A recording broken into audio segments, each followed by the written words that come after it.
show, Jim Schwartz is going to be making some changes to his defense.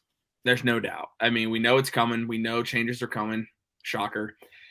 The question is, there are some coaches that he's going to keep and some they probably won't keep. And I'm not going to go like dig into defensive assistant. I'm not assistant D-line coach, those types of coaches. But the first one I want to bring up to you, because he actually had a job. He's going to be interviewed by the Chargers for their linebacker coach. Jeff Howard. Does Jim Schwartz keep him or does he stay? Yeah, I think, well, I look, I'm not going to say that he did a bad job, but I am going to say that if he's already looking at other opportunities, that he might just be out the door anyways. And honestly, if he leaves and Jim Schwartz brings in his own guy, I think that would probably be for the best for both sides, honestly. I'm saying goodbye. After that press conference. See ya. Yeah. Well, I mean, dude, it's tough. Oh, we thought these players were going to play. They didn't, so we can't stop it. We can't stop people. Sorry. No. See ya. I find it funny, personally, that another team would want to hire him, especially after that comment. Maybe there's something I don't know. Maybe he actually is a good coach. Who knows? He's also very young, too. I wonder if that plays in his favor. Mm-hmm. Yeah, that's one thing. And what people were saying is they think Joe Woods actually will find a job this cycle, too.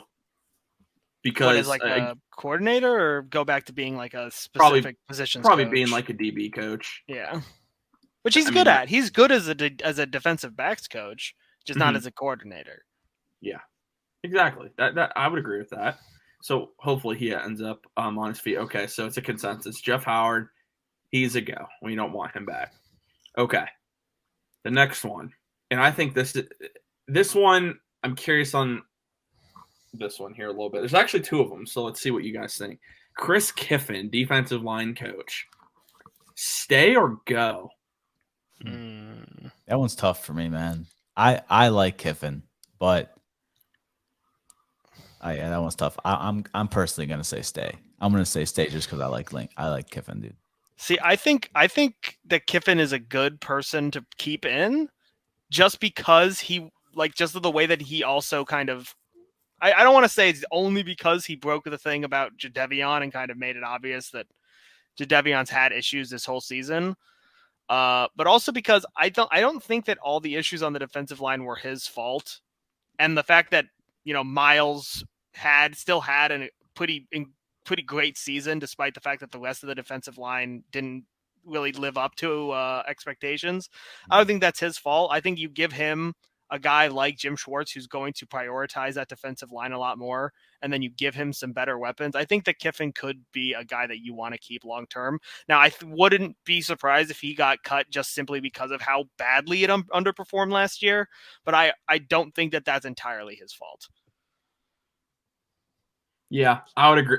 I think that'll be one of the interesting ones with Jim Schwartz, because he's going to evaluate every single person on this staff and see what needs to be done, who he needs to bring in. I think Chris Kiffin is either way with him. Yeah. I don't know exactly what's going to end up happening with him. I don't. But he's one I wouldn't mind keeping, because I think, like you said, Jack, it's in a position with Chris Kiffin. I don't think it was necessarily all his fault. Yeah. So I could see him staying. I also could see him going. You know what? I think for this one, I think Chris Kiffin's going to want to move on, and I think Jim Schwartz will want to move on. Keep in mind, Chris Kiffin accepted a job at Ole Miss to be his brother's defensive coordinator last year. I think that's a possibility that he goes back to that. Yeah, that he goes with his brother. So I'm going to say Chris Kiffin go. And the last one we have, well, let me make sure it's the last one. Yeah, the last one we got here. This is the one everyone assumes, doesn't assume he'll stay, but if there's one that should stay, it should be this man. Linebackers coach Jason Tarver. Stay or go?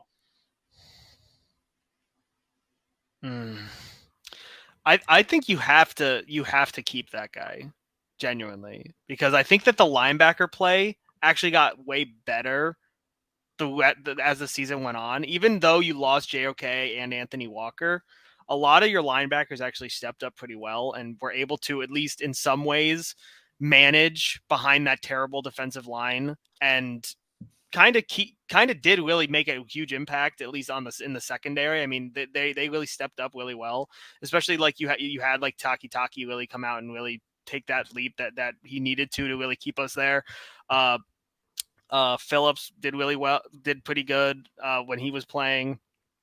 Deion Jones had a looked pretty good towards the end of the season. So I mean, that particular position I think played really well. So I would think that if you keep him there and maybe you give it like a different scheme look and you have JOK coming back, we don't know what's going on with Anthony Walker. He probably won't be back next year, at least if I had to guess, but I'm not 100% sure. I think that you would probably want to keep him because I know that the linebacker room was probably one of the most injured rooms we had, but it was still actually somehow able to keep up at least its moderate level of production and be an actually pretty good room for the Browns and probably one of the more consistent rooms throughout the season. With scraps too. Yeah, with scraps. Literally. So yeah, I mean, I agree with that, Jack. And I'm not sure. Yeah, I don't know too much about him. I'm not even gonna say. Yeah, I don't know a lot about him. I can look at the players and what they did. If you look at like the effort level alone too, and like that's kind of what it's about. What position groups on that defense did kind of buy in to what was getting told to them, and linebacker was surprisingly, like you said, one of the few bright spots on defense. So if I had to go based off like a fan perspective and stuff, I would say I wouldn't mind if he stayed, but trust the process. Trust the process, dude. Trust the Schwartz. Yes, in Schwartz we trust. For me, I'm keeping Jason Tarver. I think he had a fantastic season. I mean, keep in mind, it was his 19th as an NFL assistant coach, his third with the Browns. I think he's one of the guys who keep. Just dealt a tough hand all the way around. Jacob Phillips going down for the year. Sione Taki. I mean, JOK, when JOK was down the second half of the year. Anthony Walker, you already mentioned him. Lost so much talent at the linebacker position and continually – that was one of the stronger parts of the team with a very awful defensive tackle group. So I think you got to keep Jason Tarver. Reggie Ragland, when we play Stergo, that's someone that's going to be interesting to talk about. But basically gave himself another shot at the NFL. I mean, under Jason Tarver with the way Reggie Ragland played. So I love what Jason Tarver brought to this team, and I hope they keep him around. He's 13 seasons with the 49ers, 3 with the Raiders. He's been 3 with the Browns now. I think this is a guy Jim Schwartz is going to want to keep around. So